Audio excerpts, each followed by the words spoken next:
Hi there, and today on this James the Bike Guy, we're going to take a look at the Shimano Sport Camera. This is the new CM-1100. It's the brother to the CM-2000. Both are brand new cameras for this year. Now these cameras offer a whole ton of features, and this is going to be a pretty in-depth review where we go through all of those features, how it connects up to your phone, and then of course we're going to take it out for a ride so you can see exactly what kind of video to expect out of this camera. Before we go ahead and unbox the camera, let's take a quick look at the differences between the Shimano cameras.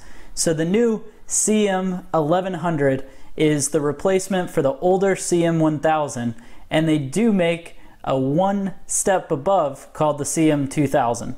So right here on Shimano's website, you can take a look at the differences. So the first thing to note is the CM-1100 is a little bit smaller than the 2000. The other thing to note is the differences between these two come into the Bluetooth and the GPS sourcing. Both of them work with ANT+ sensors and Di2 wireless units. Now, I should mention there's about a $100 delta between the two, and if you take a look here, they actually use the same exact sensor. So you're going to get similar quality video that comes out of these, but one of the differences comes into the lens. So on the CM-2000, you've got an f-stop of 2.4, and the 1100, it's 2.0. That means you're likely going to get a little bit better quality video in darker lighting. The other difference comes into the lens. So in the CM-1100, it's a wider degree of view. So 135 degrees is the default, but you can set it up to take 180 degrees. That's a nice wide view. As we go through, you'll notice that much of the specs on the camera are actually the same, and that's because it uses the same sensor and processing behind. So if we take a look through, you'll notice all of these are the same, but the difference comes in to the auto recording. So you can actually set the camera up to auto record with or without you pressing the button. You can set it up so that at a certain speed or power output, it'll actually start auto recording. On the CM-2000, you can actually set it up to where the GPS data from the smartphone, it can start recording at specific sections of a ride that you can pre-program or things like that. Now, both of them can shoot quite a bit of photos. You can shoot photos while recording, which is a great thing. And if you go into the Wi-Fi, both of them are set up with Wi-Fi. That means that you can control this with your cell phone, and I'll show you that a little bit later. But one of the things that I think is pretty different between the two is that the CM-1100 actually gets a larger battery. Now, they claim both of them have a 4-hour charge time, but with a 950 milliamp hour battery, I would bet, since they're using the same sensor, that it should last longer. The other thing to note is you do save a little bit of weight and a little bit of size by going with the CM-1100. Now let's go ahead and unbox the camera, and then of course we'll follow it up with using the camera and how it works with your smartphone. Now that we've taken a look at the specs and the differences between this and the CM-2000, let's go ahead and open it up and see exactly what you get inside. So it's got a little tear up top, which is going to allow us to open the camera up, and then holy paperwork. We've got a lot of paperwork here. So we'll no doubt have to go through that soon. Now, inside of it, let's see what we can pull out. All right.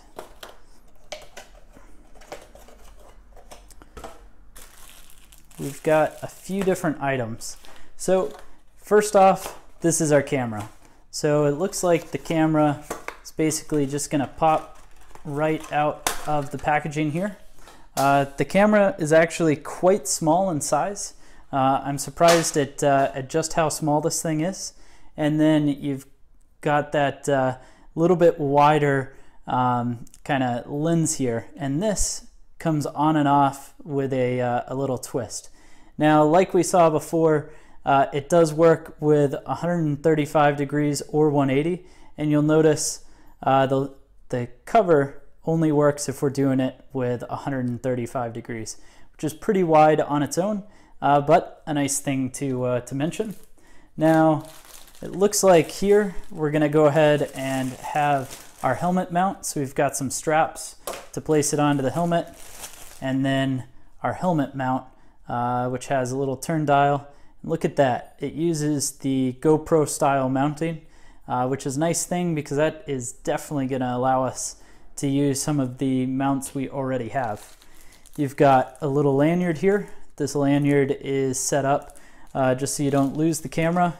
Then we've got the lens for when you're shooting it with the 180 degrees. And then of course our charging and sync cable right there. So let's go ahead and take a look at the camera first off. So in the back you can see it's got an lock and unlock position. I presume this is to get into our ports. So it does work with a micro SD as well as a USB, and you can see it is waterproofed there. So go ahead and lock that back into place.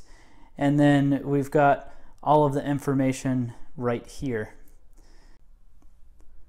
So to go ahead and set up our camera, we're going to want to do a couple of things. So we're going to want to download the Shimano Sport Camera app. It's available in the App Store, both Android and iPhone. And you're going to notice it's going to try to go ahead and connect, and then it's going to say that the connection hasn't been established.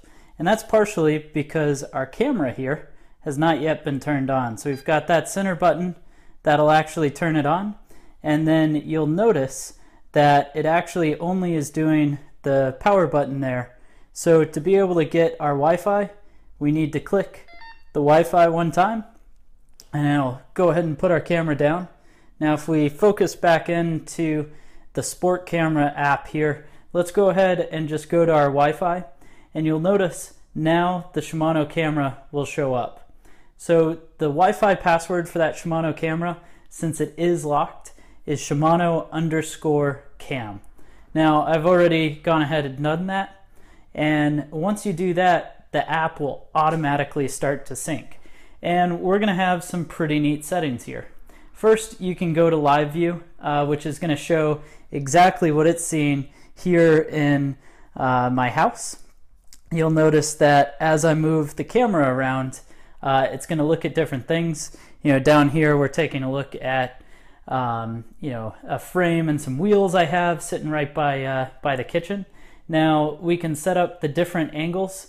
So this is the super wide view, and actually if I go ahead and take the cap off, you'll notice that you can see that entire view.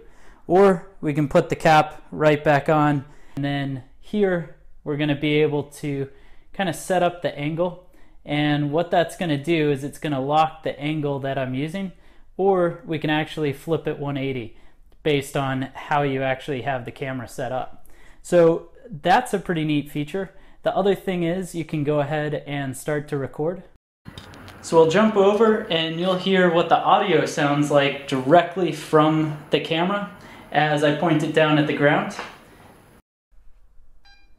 And right back to our live view. Now, if we go back to home there, and I'll put the camera back down, we're going to have things like saved files lists, which is a pretty neat feature. We're also going to be able to have some real cool settings. Now, in these settings, you can go through and you can set up everything from white balance and exposure all the way down to, you know, your amp plus settings and all that great stuff. It's also going to allow you to set up the auto records. So say if we turn on this auto record function, what it'll basically allow you to do is be able to, it's not going to let me in without an amp plus, but basically set it up so that under the right circumstance, if you had a certain speed or cadence or that sort of thing, you'd be able to set it up. You can see all of the settings there, and really it's a pretty cool app. It seems to work pretty well. It also looks like you could attach a remote to it if you wanted, but really what I think is pretty neat is you do have that live view, so that if you wanted to be able to use your cell phone to be able to control this, maybe you don't have a good spot to put the camera in, you certainly can. Quality from the camera appears to be pretty good. Can't wait to get it out on the trail to get a real understanding for it.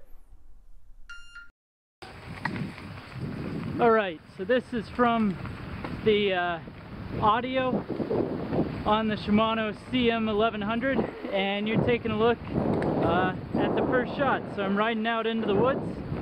It's on my helmet. After this, I've got 2 other spots we'll try it out, but let's see what the video quality looks like.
Alright, so as you can see, I'm riding down the trail. I can actually look at my cell phone here to see whether or not the shot's coming out pretty clear. This is on the chest mount here. So let's see what this one looks like.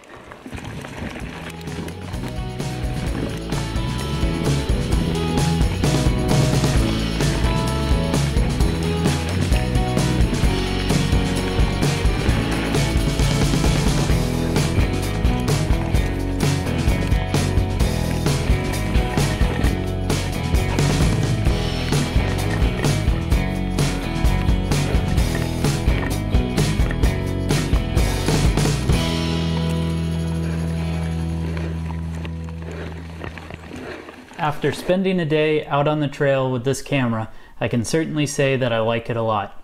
It seems to do a good job of having tons of great cycling specific features while being easy to mount with the GoPro style mount, and it takes very good video.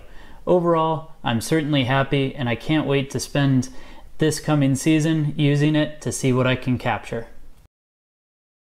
Thanks for watching this James the Bike Guy. Leave a like and comment below to let me know what you think. Oh, and before you go, click the scale in the center to subscribe for more.